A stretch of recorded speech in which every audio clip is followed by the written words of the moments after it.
Good evening to all of you. This is Sarwar Alam. This is the second video of time and tense error detections. First one we have discussed 10 questions with full explanations. ये आज जो है हम लोगों का time and tense से related second video है।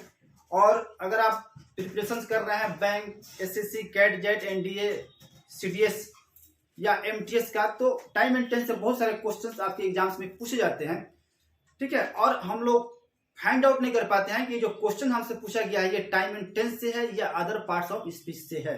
अब जो क्वेश्चन जो पूछने का जो तरीका हो गया है वो ये है कि आपके सेंटेंस से सब्जेक्ट को हाइड कर लिया जाता है, ठीक है, और ऑब्जेक्ट को वहां पे ले आकर रख दिया जाता है और उस ऑब्जेक्ट को हम लोग अपना सब्जेक्ट बना लेते हैं और अक्सर हम लोग गलती ऐसे करते हैं। तो आज हम लोग पूरी तरीके से उसके ऊपर डिस्कस करेंगे। और जो मैं कॉन्सेप्ट आपको बताने के लिए जा रहा हूं, अगर आप पूरी तरीके से अपने माइंड में इस चीज को रजिस्टर्ड अगर आप लोग कर लिए तो आप चाह कर भी गलती नहीं कर पाएंगे, ठीक है। अच्छा, एक चीज और कि बड़े बड़े स्कूल्स, बड़े बड़े कोचिंग्स में ग्रामर जो है वो आपको पढ़ाया जाता है, टेंसेस जो है आपको पढ़ाया जाता है। इसके बावजूद भी डियर हम लोगों से गलती हो जाती है। अब है कि what is the reasons behind it, अब इसके पीछे क्या कारण है और ये कमी जो है वो किस में है। तो मैं कहूँगा कि ये कमी जो है वो दोनों में है, टीचर्स में भी है और स्टूडेंट्स में भी है, ठीक है। टीचर्स का काम होता है कि स्टूडेंट में पैशन को जनरेट कर दे, उसके इंटरेस्ट को डेवलप कर दे, उसके मैथोलॉजी को पूरी तरीके से डेवलप कर दे वहां, ठीक है। और उसको तरह तरीके से, मतलब उसको हर एक एंगल से सिखाने की कोशिश करे कि उसको लाइफ में कहीं भी दिक्कत ना हो। वो किसी भी एग्जाम्स में बैठे तो उसको आसानी से, उसको इजीली तरीके से उसको क्वालिफाई कर ले। और स्टूडेंट में भी बहुत बड़ी कमी है कि अगर उसको आप कोई अच्छा चीज देना चाहते हैं तो they are not mentally prepared to take it. If you are not mentally present, if you are not mentally prepared, if you are not passionately involved, you can get nothing, कुछ नहीं होगा। इसलिए अपडेट योर नॉलेज। आज क्या करना है ना कि अपने नॉलेज को अपडेट करना है, ठीक है। हम लोग छोटे छोटे टीचर्स हैं, हम लोग बड़े बड़े टीचर नहीं है, ठीक है। तो हम लोग का काम ये है ना कि आपको जब हम लोग कोई भी चीज पढ़ाते हैं ना तो बहुत सारा किताब पढ़ के तब पढ़ाते हैं, ऐसे ही नहीं पढ़ाते हैं। और उसका पॉजिटिव प्रूफ भी हमें लगता है कि ये चीज हमने आपको कहां से पढ़ाया है। अब चलिए, बातें तो बहुत होगी, लेट्स स्टार्ट। हम लोग शुरू करते हैं कि अगर सेंटेंस में आपका सब्जेक्ट नहीं है, इन दैट कंडीशन, उस कंडीशन में आप क्या करेंगे। चलिए देखते हैं, आइए। और थोड़ा सा पेशेंस की जरूरत है, एक मरतबा सीख लीजिए, ठीक है। कॉन्सेप्ट को आप चाह के भी आप गलती नहीं कर पाएंगे। देखिए यहाँ पे लिखा है कि an ex parte order passed against the petitioner Sukhdev in 2006। अब फाइंड आउट करना है कि विच पार्ट है एरर, मतलब सेंटेंस के किस पार्ट में एरर्स है, ये हम लोगों को आप यहाँ पे फाइंड आउट करना है, ठीक है। चलिए देखते हैं। अच्छा, यहाँ पे लिखा है एक्स पार्टी। एक्स पार्टी का मतलब क्या होता है, मैं लॉयर तो नहीं हूं, लेकिन जहां तक मेरी अपनी नॉलेज है मैं आपको बता रहा हूं कि कोर्ट जो है ऑर्डर पास करता है वो दो तरह से करता है। एक होता है मेरिट बेस्ड जजमेंट और एक होता है एक्स पार्टी बेस्ड जजमेंट। तो मेरिट बेस्ड जजमेंट क्या होता है कि after hearing the both parties, मतलब दोनों पार्टी के सुनने के बाद कोर्ट जो ऑर्डर पास करता है, ठीक है, that is called merit based judgment. ये क्यों हो गया। और एक्स पार्टी बेस्ड जजमेंट क्या होता है कि मान लीजिए कि कोई पार्टी है और वो कोर्ट में अपीयर नहीं हुआ, तो उसके अब्सेंट के कारण सिर्फ एक पार्टी को, मतलब एक पक्ष को सुनकर, और कोर्ट जो जजमेंट देता है, कोर्ट जो ऑर्डर पास करता है, that is called ex parte based judgment, ठीक है। अब चलिए फाइंड आउट करना है कि एन एक्स पार्टी कह रहा है order pass against the petitioner Sukhdev in 2006। अच्छा, अगर हम पास्ट सिंपल की बात करें तो ये इसका रूल होता है सब्जेक्ट, उसके बाद होता है V2 और उसके बाद होता है ऑब्जेक्ट। जो आपको यहाँ खजाना मिल जाएगा ना, वो कहीं नहीं मिलेगा आपको। एक मरतबा बस थोड़ा सा इत्मीनान रख के पढ़ लीजिए। अगर हम बात करें पास्ट सिंपल का सब्जेक्ट V2 ऑब्जेक्ट होता है, तो यहाँ पे अगर हम मान लिए एक्स पार्टी को, अगर हमने मान लिया अपना सब्जेक्ट, तो यहाँ पे तो V2 है ना, V2 तो है। अगर मैंने इसको अपना सब्जेक्ट मान लिया तो यहाँ पे क्या है आपका V2 है, और ये आपका अदर वर्ड्स है। तो सब्जेक्ट सॉरी ऑब्जेक्ट हो भी सकता है और नहीं भी हो सकता है, ये सारे अदर वर्ड्स मान लिए। लेकिन ये रूल अप्लाई आप कब करेंगे, जब आपके सेंटेंस में सब्जेक्ट होगा तब तो करेंगे, ऐसे तो आप कर नहीं सकते हैं। तो आप बताइए कि इस सेंटेंस में आपको सब्जेक्ट कहां है? There is no subject, there is no subject in this sentence. मतलब इस सेंटेंस में जो है आपको सब्जेक्ट नहीं है। कैसे नहीं है देखिए यहाँ पे क्लियर पढ़िए थोड़ा सा। कह रहा है कि एक्स पार्टी ऑर्डर पास्ट, मतलब एक्स पार्टी ने, जो सिंगल पार्टी है, उसने क्या कर दिया, ऑर्डर को पास कर दिया। थोड़ा सा अपना कॉमन सेंस अप्लाई करना होता है।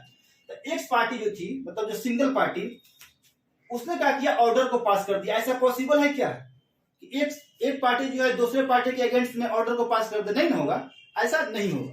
तो इसीलिए यहाँ पे है एरर। यहाँ पे क्या होगा, and x parte order was, यहाँ पे होगा order was past, and x parte order was past. तो सेंटेंस ए में एरर था, अब आपका सेंटेंस जो है हो गया करेक्ट। ठीक है, अब मान लीजिए कि आपको बोलना है कि हाई कोर्ट ने ऑर्डर को पास किया, तो क्या बोलेंगे? अगर आपको बोलना है पटना हाई कोर्ट ने ऑर्डर को पास किया, तो क्या बोलेंगे? The Patna high court passed the order. लेकिन अगर यहां से आप कोर्ट को हटा दीजिए, अब बोलिए कि ऑर्डर पास हुआ, पता चल रहा है किसने पास किया? नहीं, इसलिए कि जो सब्जेक्ट है उसको आपने हाइड कर लिया। अब है कि सिर्फ ऑर्डर पास हुआ, तो क्या बोलेंगे? ऑर्डर वाज पास्ट बोलेंगे। वहां पे ऑर्डर वाज पास्ट, इसलिए सब्जेक्ट यहाँ पे हाइड कर लिया गया। इसलिए मैंने हर एक टेंस के लास्ट में आपको शॉर्ट वॉइस सिखाया है। ठीक है, अगर आपको बोलना है कि मैंने आपको इंसल्ट किया, तो क्या बोलेंगे? आई इंसल्टेड यू। अब देखेंगे इस सेंटेंस में तो सब्जेक्ट भी है, वर्ब भी है और ऑब्जेक्ट भी है। लेकिन अगर सिर्फ रहे कि मुझे इंसल्ट किया गया, तो अब इसमें सब्जेक्ट नहीं है। ठीक है, इसमें क्या है, सब्जेक्ट नहीं है। जिसने आपको इंसल्ट किया या आपको अपमानित किया, तो वो तो इसमें नहीं ना है। यहाँ पे वो क्या है, एब्सेंट है। यहाँ से इस सेंटेंस में वो एब्सेंट है। आप अपमानित हो गए, उसने आपको अपमानित किया और आप क्या हो गए, अपमानित। तो क्या होगा, आई वॉज इंसल्टेड। तो चूंकि वीडियो बहुत लंबी हो जाती है, कि आप लोगों का भी एक भी क्लेम है कि सर वीडियो जो है थोड़ा सा लंबी हो जाती है। तो लंबी होने का कारण यह है वीडियो की आपको कॉन्सेप्ट यहाँ सिखाया जाता है, तो ज्यादा पढ़ने की जरूरत नहीं ना है। बस एक मतलब कॉन्सेप्ट क्लियर कर लीजिए। और मैंने हर एक टेंस के एंड में जो है शॉर्ट वॉइस आपको सिखाया है कि अगर सेंटेंस में आपको सब्जेक्ट नहीं है, ठीक है, तब हम लोग कैसे उसको लिखेंगे उस समय। जैसे मीटिंग हुई थी, तो आपने कहा दिया। अगर आप पूरी तरीके से हिंदी से मतलब आपने माइंड को पूरा तरीके से रजिस्टर्ड कर लिया है और उसके रूल पर, तो आप तो यही बोलेंगे द मीटिंग हेड, लेकिन हो जाएगा गलत। इसलिए मीटिंग करने वाला कोई होगा, उसने मीटिंग किया होगा ना, मीटिंग अपने आप नहीं हुई होगी। तो यहाँ पे सब्जेक्ट को क्या कर लिया गया, हेड कर लिया गया। तो अब होगा द मीटिंग वाज हेल्ड। अब कोई टाइम दे दीजिए, ऑन मंडे, ऑन संडे को मीटिंग हुई थी, the meeting was held on Sunday होगा। ठीक है, अगर सब्जेक्ट नहीं है, अगर सिर्फ ऑब्जेक्ट है और क्या है, वर्ब है, तो उस ऑब्जेक्ट को हम अपना सब्जेक्ट बनाते हैं और उसके अकॉर्डिंग क्या करते हैं, हम लोग ए भी को रखते हैं, उसके बाद हम लोग V3 को वहां पे रख देते हैं। चलिए यहाँ पे देखिए, अब the supreme court has settled aside the Patna high court ruling का मतलब होता है आपको निर्णय। ठीक है, चलिए, कह रहा है कि सुप्रीम कोर्ट ने क्या कर दिया, कैंसिल कर दिया पटना हाई कोर्ट के निर्णय को। अब पता कीजिए किस पार्ट में एरर है। देखिए, अब यहाँ पे सुप्रीम कोर्ट है, ये आपका सब्जेक्ट हो गया। उसके बाद ये क्या है, हैज, और प्लस इसको क्या बना दिया, V3। तो प्रेजेंट परफेक्ट का रूल क्या होता है, सब्जेक्ट प्लस हैज या हैव प्लस V3, यही रूल होता है। ठीक है, लेकिन यह है सेटेड असाइड। यहाँ पर देखिए क्या हुआ है, तो याद रहे कि मेन वर्ब प्लस एडवर्ब या मेन वर्ब प्लस प्रीपोजिशन, ये हमारा होता है फ्रेजल वर्ब, और ये है आपका फ्रेजल वर्ब।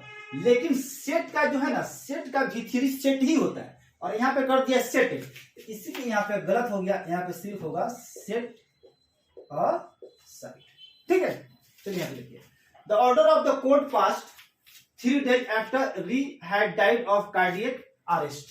कार्डियक अरेस्ट का मतलब होता है हार्ट स्टॉप्स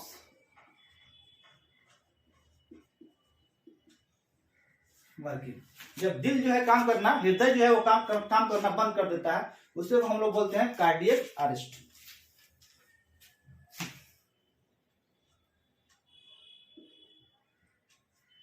ठीक है, बोलते हैं कार्डियक अरेस्ट। अब फाइंड आउट कीजिए किस पार्ट में इरस है। कह रहा है कि री के मरने के 3 दिन के बाद, री के मरने के 3 दिन के बाद कोर्ट का ऑर्डर जो है वो पास हुआ। मतलब री के मरने के 3 दिन के बाद कोर्ट का ऑर्डर पास हुआ। अब देखिए किस पार्ट में आपको एरर है।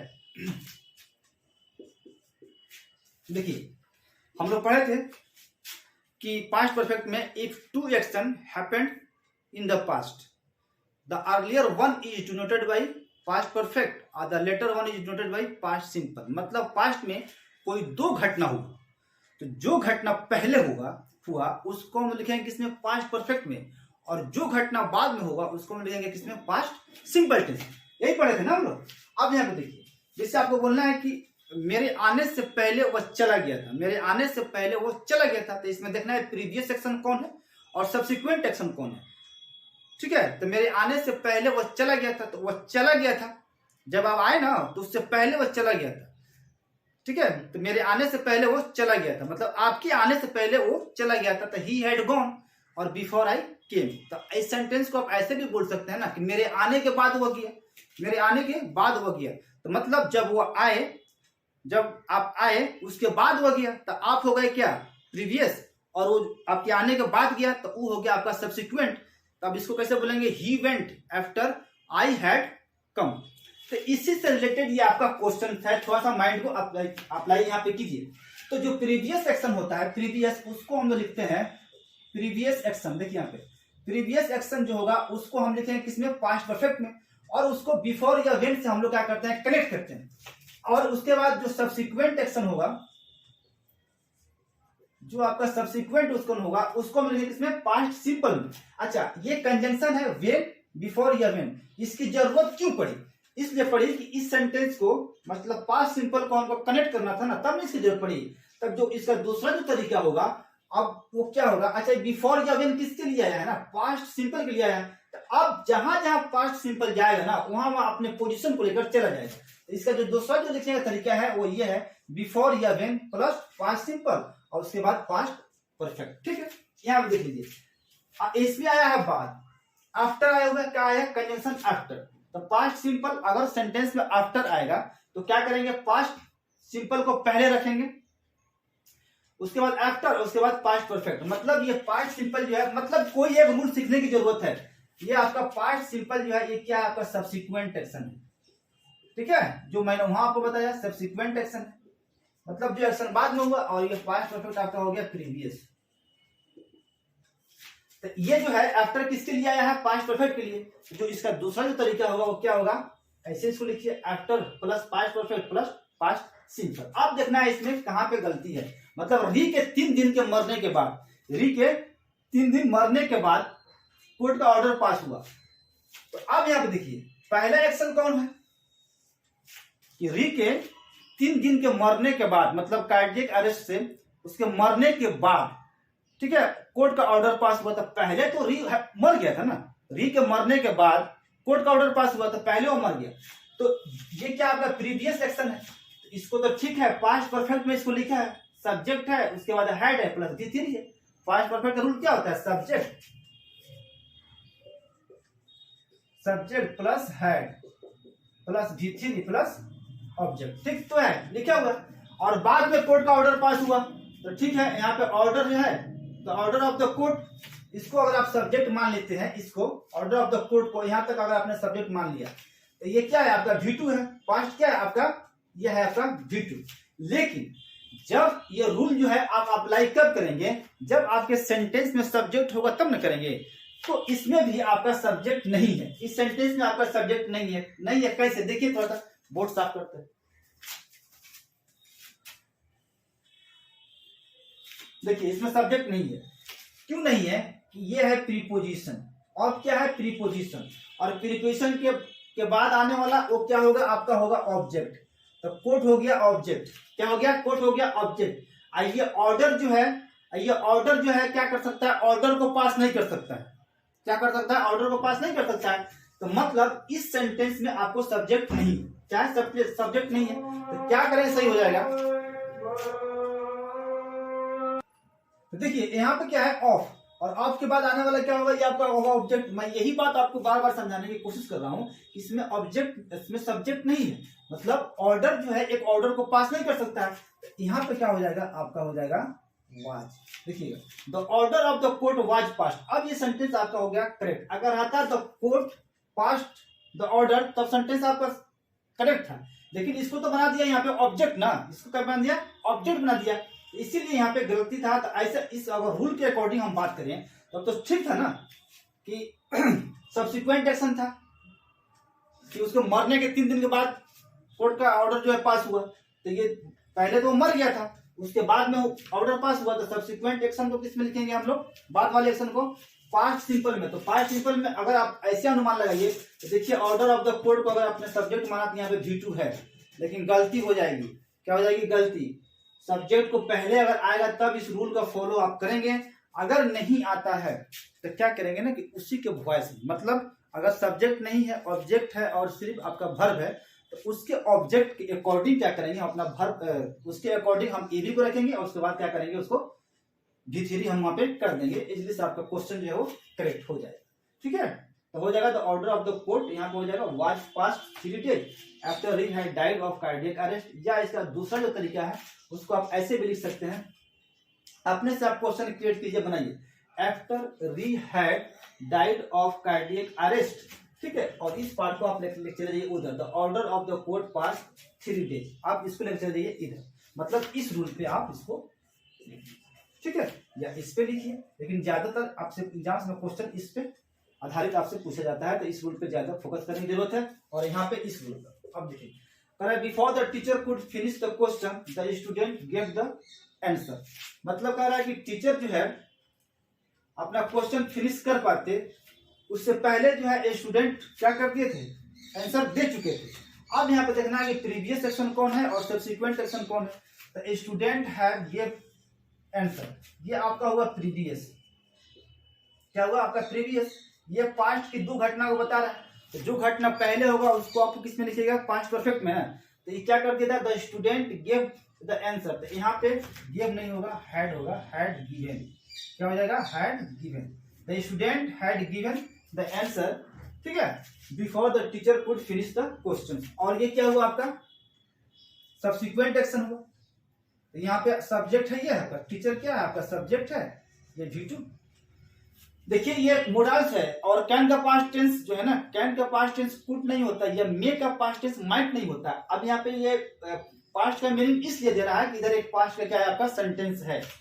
ठीक है, तब ये आपको पास्ट का मीनिंग दे रहा है। या इसी सेंटेंस को देखिए, ये लिखा है इस रूल पे, और एग्जाम से आया हुआ क्वेश्चन है, इस पे लिखा है बिफोर लिखा, उसके बाद क्या लिखा पास्ट सिंपल। क्या लिखा पास्ट सिंपल का रूल क्या होता है, सब्जेक्ट प्लस V2, तो उसको लिख दिया। उसके बाद क्या होगा, ऑब्जेक्ट होगा। उसके बाद क्या लिखेगा, past perfect plus subject plus had plus V3 plus object, मतलब पास्ट परफेक्ट। ठीक है, या इसको आप ऐसे लिख लीजिएगा, अपने से लिखने की कोशिश कीजिए, the students have given the correct answer, the student have given the correct answer before the teacher could finish the questions. आप इस रूल पे इसको लिख लीजिए, अपने से लिखिए। अब देखिए, India is wanting LAC solution through dialect. India चाह रहा है line of actual control solution through dialect. अब बताना है किस पार्ट में एरर है, देखना है। देखिए यहाँ पे वांटिंग नहीं होगा, इज वांटिंग नहीं होगा, होगा यहाँ पे होगा सिर्फ आपका वांट्स। क्यों होगा कि स्टेटिव वर्ब है, वांट्स क्या है स्टेटिव वर्ब है, और 19% स्टेटिव वर्ब का ING फॉर्म जो है वो आपका नहीं होता है, ये सिर्फ स्टेट को शो करता है। क्या करता है, सिर्फ स्टेट को शो करता है। तो इसलिए यहाँ पे देखिएगा मेन वर्ब का काम कर रहा था, मतलब इंडिया को अगर हम सब्जेक्ट मानेंगे तो ये आपका सब्जेक्ट हो गया, और उसके बाद क्या होगा, ये आपका ए भी हुआ इज, और ये क्या हुआ आपका मेन वर्ब। तो जब ये मेन वर्ब का स्टेटिव वर्ब जितने होते हैं ना, जब ये मेन वर्ब का काम करना शुरू करेंगे तो ये ING को लेना बंद कर देते हैं। तो वांट क्या है आपका स्टेटिव वर्ब है। ठीक है, तो इसीलिए यहाँ पे वांट्स होगा, वांटिंग आपको नहीं होगा। ठीक है, यहाँ पे देखिए the RBI is believing, that digital currency rupee can reduce the loss of those people who are using। अब देखना है किस पार्ट में आपको एरर्स है। देखिए यहाँ पे जो है ना इज बिलीव नहीं होगा, यहाँ पे बिलीव्स होगा। जानते हैं क्यों? Believes sorry believe is also a stative verb. Believe भी क्या है? एक आपका स्टेटिव वर्ब है। तो 90% स्टेटिव वर्ब का आईएनजी फॉर्म नहीं होता है, वो सिर्फ स्टेट को शो करता है। जैसे I M believing in you गलत है, आई बिलीव इन यू ये आपका सही है, ये आपका सही है, करेक्ट है। आई एम नोइंग यू मैं आपको जान रहा हूं गलत है, आई नो यू ये आपका सही है, ठीक है, करेक्ट है। तो स्टेटिव वर्ब क्या होता है? आपका नो हो गया, believe, want, like, dislike, hate, ये सारे रियलाइज, रिकॉल, ठीक है, गेस, अंडरस्टैंड मैं आपको समझ रहा हूं। अगर आपने कहा आई एम अंडरस्टैंडिंग यू तो गलत हो जाएगा, आई अंडरस्टैंड यू ये आपका करेक्ट आंसर होगा। तो मैंने प्रेजेंट कंटिन्यूअस में स्टेटिव वर्ब को बहुत अच्छी तरीके से आपको पढ़ाया है, ठीक है। तो आप प्लीज आपसे अगर आप नहीं पढ़े हैं तो उस वीडियो को आप जरूर देखिएगा। तो यहाँ पे होगा द आरबीआई बिलीव्स, ठीक होगा। अब देखिए यहाँ पे देखिए the effects court which hears a suo motu. Suo motu का मतलब होता है relating to an action taken by court without any request. मतलब अगर कोर्ट को लगता है किसी भी मैटर को कि ये गलत है तो किसी भी मामले को अपने संज्ञान में वो ले सकता है। ये भी क्या है? आपका एक लैटिन वर्ड है। क्या है आपका? एक लैटिन वर्ड है। और आपका एक्स पार्टी भी जो है वो भी क्या है? आपका एक लैटिन वर्ड है। यहाँ पे जो है ना, अब देखिए यहाँ पे हियर्स नहीं होगा, यहाँ पे होगा इज हियरिंग। क्या होगा? Is hearing. देखिए क्यों होगा? यहाँ पे देखिए हियर, HEER, हियर का दो मीनिंग होगा, ठीक है। अगर हियर का मतलब होगा सुनना, तब तो इसको आप लिखना पड़ेगा आपको सिंपल टेंस में, ठीक है। अगर इसका मतलब होगा सुनवाई करना, क्या करना? सुनवाई करना, देन इसको हम लिखेंगे प्रेजेंट कंटिन्यूअस में। किसमें लिखेंगे आपको? Present continuous. जैसे I am hearing the music गलत हो जाएगा, आई हियर द म्यूजिक होगा। मैं सुन रहा हूं ना म्यूजिक, मैं म्यूजिक को सुनवाई तो नहीं कर रहा हूं, लेकिन आपने कहा आई एम हियरिंग द म्यूजिक, इसका मतलब होगा कि मैं म्यूजिक को सुनवाई कर रहा हूं, ठीक है। तो क्योंकि यहाँ पे क्या है कि कोर्ट, एपेक्स कोर्ट मतलब सुप्रीम कोर्ट, ये क्या कर रही है ना कि सुनवाई कर रही है। क्या कर रही है? सुनवाई कर रही है। अब यहाँ पे होगा इज आपको हियरिंग्स, ठीक है, ठीक है। कुछ और क्वेश्चन हम लोग देखते हैं। नेक्स्ट क्वेश्चन देखते हैं। When the principal enter the class a student writes on board. देखना है किस पार्ट में एरर है। देखिए यहाँ पे द प्रिंसिपल, ये आपका हो गया सब्जेक्ट, ये क्या हो गया आपका V2, ये आपका हो गया आपका ऑब्जेक्ट। आप देख रहे हैं कि सेंटेंस जो है पास्ट में जा रहा है, तो जो नेक्स्ट जो सेंटेंस होगा वो भी क्या होगा? आपका पास्ट में होना चाहिए। तो यहाँ पे लिखा है राइट्स नहीं होगा, WROTE रोट होगा, मतलब पास्ट सिंपल की बात हो रही। सब्जेक्ट V2 प्लस ऑब्जेक्ट, तो अगला जो सेंटेंस होगा वो भी क्या होगा? इसी टेंस में होना चाहिए। तो राइट का V2 क्या होता है? आपका रूट। लेकिन अगर यूनिवर्सल ट्रूथ आ जाए, ठीक है, तो तब ये सिंपल टेंस में आपको होगा। यहाँ पे देखिए He always tries to prove that the earth revolves around the sun। अब यहाँ देखिए वो हमेशा कोशिश करता है ये साबित करने के लिए कि पृथ्वी जो है वो क्या करती है? सूरज के चारों तरफ घूमती है। अब यहाँ पे देखिए क्या करती है? रिवॉल्व नहीं होगा, रिवॉल्व होगा। इसलिए ये क्या है? यूनिवर्सल ट्रूथ है, वर्ल्ड ट्रूथ है, जनरल स्टेटमेंट है, permanent action, general statement, universal truth, world truth, आपका डेली रूटीन। जब भी इसको हम लिखेंगे किसमें लिखेंगे? आपको सिंपल टेंस में, जबकि इसको लिख दिया था पास्ट सिंपल टेंस में, इसलिए गलत हो गया। यहाँ पे होगा रिवॉल्व, ठीक है। यहाँ देखिए the train had left before, फिर इन द बैलेंस दिया है स्टेशन। ये एग्जाम्स का आया हुआ क्वेश्चन है, इसलिए मैंने उठा के आपको यहाँ पे रख दिया है। देखिए यहाँ पे अब बताइए कि यहाँ पे क्या होगा? यहाँ पे फिर इन द बैलेंस जगह पर यहाँ पे होगा रिच्ड, रिच्ड भी नहीं होगा, इज रिचिंग भी नहीं होगा। ये प्रेजेंट कंटिन्यूअस है और ये पास्ट कंटिन्यूअस है। क्यों? यहाँ पे देखिए दो एक्शन की, पास्ट की दो एक्शन की बात हो रही है कि मेरे स्टेशन पहुंचने से पहले ट्रेन जो है वो क्या खुल चुकी थी। मेरे स्टेशन पहुंचने से पहले ट्रेन खुल चुकी थी। तो जो प्रीवियस एक्शन है ये क्या है? पहले ट्रेन जो है खुल चुकी थी, तो ये आपका हो गया प्रीवियस एक्शन, मतलब ये पहले हुआ है प्रीवियस एक्शन। तो इसको हम लिखेंगे पास्ट परफेक्ट में। तो ठीक तो है, subject plus head V3 plus object, यही तो रूल होता है पास्ट परफेक्ट का, होता है। और इसको कनेक्ट कर दिया किससे? बिफोर से। तो अगला जो सब्सिक्वेंट एक्शन होगा वो किसमें होगा? आपका पास्ट सिंपल में होगा। पास्ट सिंपल, तो पास्ट सिंपल का रूल क्या होता है? सब्जेक्ट प्लस V2 प्लस आपका होता है ऑब्जेक्ट। तो रिच का V2 क्या होता है? रिच्ड होता है। यहाँ पे होगा आपका रिच्ड। ऐसे भी सेंटेंस आपसे पूछा जा सकता है। इसका जो दूसरा लिखने का तरीका है क्या है, before I reach the station the train had left. दोनों तरीके से आपसे क्वेश्चन पूछे जा सकते हैं, ठीक है। Before I reach the station, before I reach the station the train had left, या the train had left before I reach the station, ठीक है। तो एक मरतबा कॉन्सेप्ट को क्लियर करने की जरूरत है, ठीक है। बस एक मरतबा कॉन्सेप्ट को क्लियर कर लीजिए, लाइफ में आपको कहीं भी कुछ प्रॉब्लम नहीं होगी। कॉन्सेप्ट क्लियर नहीं होता है ना, इसीलिए हम लोग भागे भागे पीटते हैं, कभी इस टीचर के पास तो कभी उस टीचर के पास, तो कभी ये बुक्स तो कभी वो बुक्स, ठीक है। एक मरतबा आप खुद क्वेश्चन को आप खुद क्रिएट कीजिए, डेवलप कीजिए, और आप जो है न्यूज़पेपर या मैगजीन्स या कोई भी आपको नॉवेल्स जो आपको अच्छा लगता है ना, आप उसको पढ़िए और खुद से आप क्वेश्चन क्रिएट कीजिए, खुद से आप क्वेश्चन बनाइए, ठीक है। सिर्फ किताब पढ़ने से नहीं होगा, किताबी कीड़ा सिर्फ पढ़ने से नहीं होगा। किताब में वही मिलेगा ना जो उसमें लिखा हुआ है। आप अपने से खुद क्वेश्चन बनाइए, ठीक है, और उसको बार बार गलती कीजिए, बार बार बनाइए, बार बार गलती कीजिए। ये प्रैक्टिस आप ही को करना पड़ेगा, किसी और को गलती ये प्रैक्टिस जो है वो नहीं करना पड़ेगा, ठीक है।